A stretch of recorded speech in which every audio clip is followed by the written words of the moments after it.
The team at Santa Monica Studio put a lot of work into just like creating this sort of Norse world of God of War.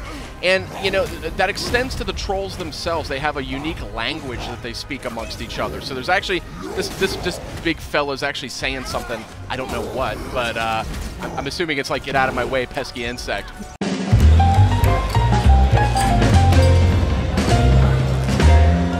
Hey guys, you got Sid here as well as Justin and Kristen. We're taking an exclusive look at God of War. This is footage you will not see anywhere else. And this is a troll you won't see in any of the other footage out there either. That is a nasty looking fellow. These trolls, yeah, look at this thing. These trolls are actually unique. They're named characters in the game's lore. Tell us a little bit. Each one is different. Each one has a completely different backstory. You know, as with Norse mythology, everything here sort of has a little bit of a story, a little bit of a narrative to it. So each of these guys, they're going to look a little different. They're going to fight a little different. The way you want to go up against them, you might want to think about it differently. Yeah, this guy looks a lot meaner. He's a lot more aggressive than the other enemies that we've seen. Now, interesting fact, too, I mean, the team at Santa Monica Studio put a lot of work into just, like, creating this sort of Norse world of God of War. And, you know, that extends to the trolls themselves. They have a unique language that they speak amongst each other. So there's actually, this big fella's actually saying something, I don't know what, but I'm assuming it's like, get out of my way, pesky insect. But they got a bit of a chip on their shoulder because I think part of the backstory is that they've been betrayed by the gods, you know, and they have all these different cities and villages. And I'd be mad, too. They, you know, they're down to fight. Boy, this game just looks so good. Oh, some friendly pup. No, never mind. You know, you're seeing just a different side of God of War with this game. That camera. The glowing eyes are an interesting touch there. Yeah. This camera, I think, is worthy of discussion because, I mean, this is a... It's seamless. It's like a one-cut game. They don't, like, cut to cinematics or cut to another character. Exactly. Yeah, and even the camera angle, it's a lot closer to Kratos, a more intimate camera there. Yeah, a lot more intimate and really makes you feel like you're there, you know? Yeah, especially during combat, you sort of feel the impact of every hit. It sort of shakes just a little bit. Makes it feel like you really are Kratos. We can. And a sort of robust loot system here, too, something we really haven't seen necessarily in God of War to date. So it's just a different take and a really fresh and exciting take on a classic PlayStation IP.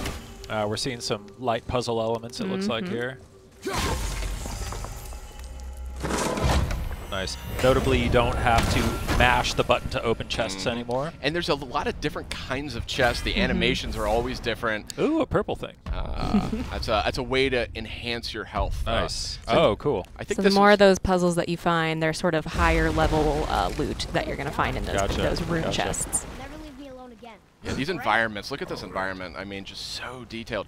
So this tickled me too. You know, this is a new look at God of War, and the climbing is something that I always associated with God of War. You remember those epic climbing sequences? Yeah. So Cory Barlog's sort of a veteran on the series. He worked on the original. He was creative director on the second game, and he's creative director on this title as well. And he's riddled this game with just references, homages, clues for fans.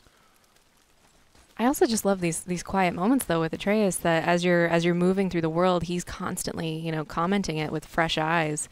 I just love the relationship between Atreus and Kratos. You really see it develop just right away from the beginning. It just dives right in. Yeah, and it's definitely going to be, I think, the centerpiece of the game. It's pretty clear. It's got a lot of power to it emotionally. Like Kratos is this sort of troubled character. You know, if you've played these other games, he's in a different place in his life. He's got a lot of responsibility in a way that he maybe hasn't had in the past. And you know, he has to struggle to like keep his temper, something he's not maybe known for exactly. So, really interested to see where they go with that in this game.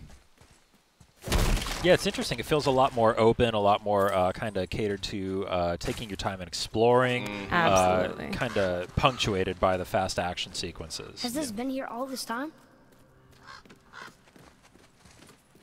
Just beautiful. Why don't you help me up there? Oh, here we have you know, this Leviathan axe. This is the Kratos' new weapon of choice. It has a lot of impact in combat, but it also has some properties that sort of lend themselves to puzzle solving as well.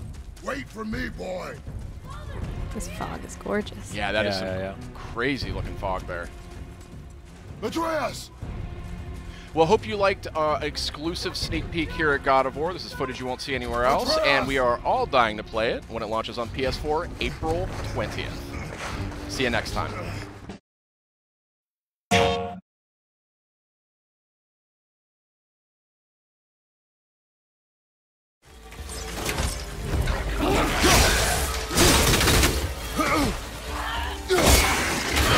Nice shot.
We are not men.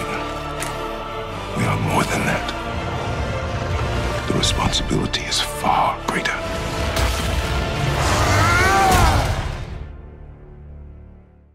Today's station.